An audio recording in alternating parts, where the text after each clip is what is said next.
A leased line speed test can feel like solving a technical mystery. You're paying for a premium connection, so naturally, you want to know if you're getting the speed you were promised. Let's unravel this together, step by step. First, a leased line is all about exclusivity. Unlike broadband, you're not sharing bandwidth with your neighbors. If you signed up for 100 Mbit per sec, you should get 100 Mbit. That's the deal. No more, no less. Before testing, ensure you're using a wired connection. Trust me, Wi-Fi will skew your results.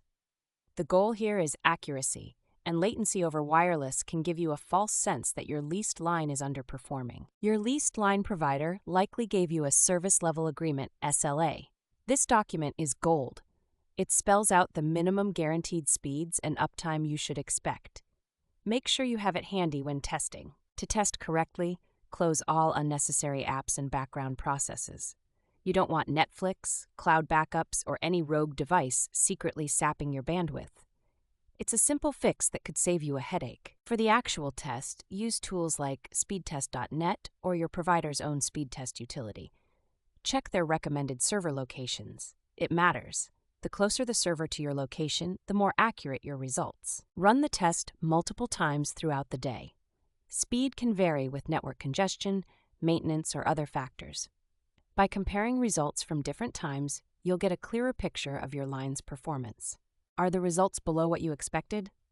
Not all hope is lost. Check your Ethernet cable. Cat5 cables, for example, max out at certain speeds. Switch to Cat6 or higher if your setup is bottlenecked by outdated hardware. If you're still skeptical, contact your provider and ask for a contention ratio check or a real-time line test. Some issues may not show up on standard speed tests, but are visible to their internal diagnostics. Sometimes latency is a bigger villain than raw speed. If your ping times are unusually high, it could affect everything from video calls to gaming. It's worth flagging with your provider even if speeds look fine. The pro tip? Use a ping monitor tool like Ping Plotter for continuous tracking over several days. It'll give you a visual record of any performance dips, making it easier to hold your provider accountable. Finally, remember that leased lines are built for consistency, not just speed. If you're running a business, that reliability is worth its weight in gold. If anything feels off, don't settle. Push for answers. You're paying for it.